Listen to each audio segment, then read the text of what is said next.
Nag-harvest po ako sa bulaklak ng kalabasa, mga lods.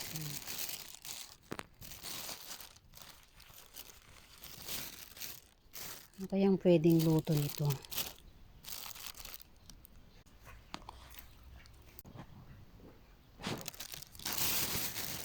Mga sili. Dito ang sa sahog sa kuno, mga lord, manok, tinola. Saka mayroon pa ako nakuha din dito. Malaki yung kalabasa dun sa loob.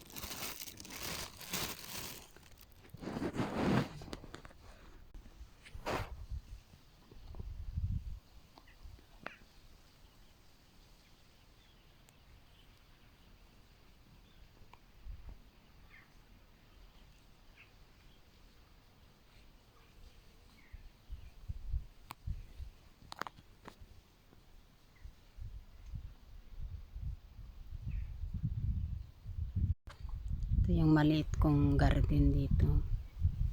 Namumulaklak pa lang mga lods yung sitaw. Kaya hindi pa ako makaharvest ng talbos niya kasi baka hindi na mamunga. Mga tanim kong mais. Tinanim ko lang yan. Binili ko lang yung mga buto ng mais at yun ang tinanim ko.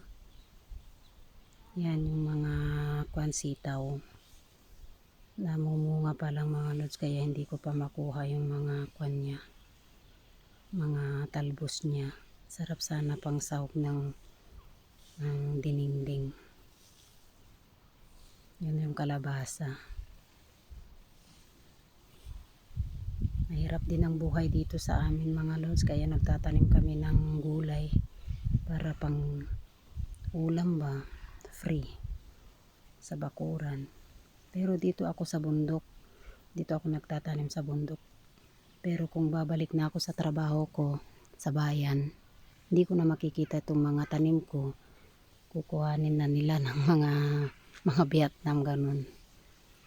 Kaya ngayon nakita ko na may mga bunga kaya inarbis ko na lang kaysa mawala.